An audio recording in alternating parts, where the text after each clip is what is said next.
কিভাবে কাফেরের দল ইসরায়েল এবং যুক্তরাষ্ট্র ধর্মীয় নেতা আয়াতুল্লাহ খামেনিকে হত্যা করলো, তার সাথে আরও কিছু শীর্ষ নেতাকর্মী এবং তার মেয়ে জামাইকেও একসাথে হত্যা করলো তাদের বাসভবনে।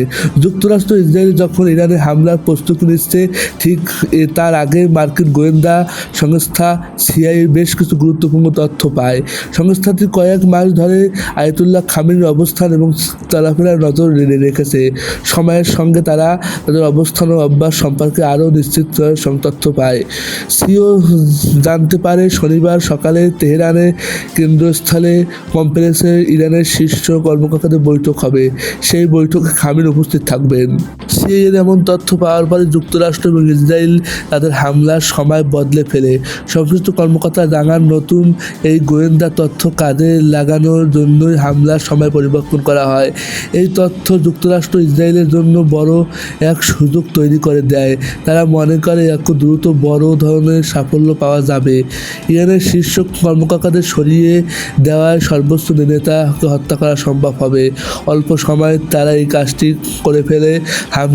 একের পর এক হামলা করে ইরানি সর্বোচ্চ নেতার বাসভবনে, আর সেখানে মারা যান ইসলামিক এবং ইরানি সর্বোচ্চ নেতা আয়াতুল্লাহ খামেনি, যার মৃত্যুতে শোকাহত পুরো ইসলামিক বিশ্ব।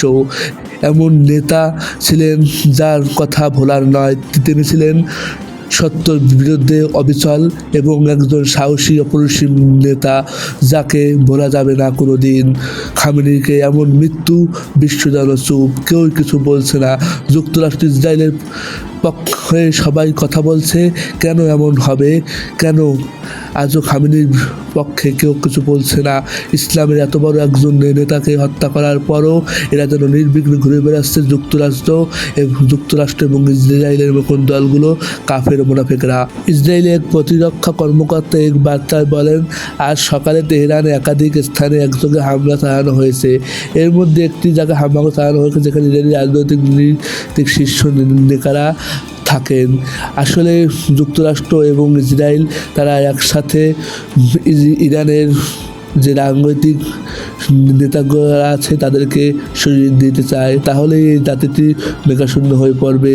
এমন পরিস্থিতিতে তারা একের পর এক রাজনৈতিক অঙ্গনে হামলা চালাচ্ছেন। পুরো বিশ্ব যেন চুপ, কেউই যেন কিছুই বলছে না ইসরায়েল এবং যুক্তরাষ্ট্রকে। তবে তাতে হয়েছে কি, ইরান যেন একাই 100। ইরান আবার সর্বোচ্চ প্রস্তুতি নিয়ে ধ্বংস চালাবে বলে ধারণা করছে বিশ্লেষকরা। যেহেতু ইরানের সর্বোচ্চ নেতার মৃত্যুতে ইরানের সামরিক বাহিনী সত্যি আরও শক্তিশালী হয়ে গেছে। তারা তাদের প্রিয় নেতাকে হারিয়ে শোকাহত, এবার তারা একটি মরণ কামড় বসাতে চায় ইসরায়েল এবং যুক্তরাষ্ট্র পরে। আর যদি এই কামড় সঠিকভাবে পড়ে, তাহলে বলা যায় ইসরায়েল এবং যুক্তরাষ্ট্র সহজেই ধ্বংস হয়ে যাবে এবং মুসলিমদের জয় হবে।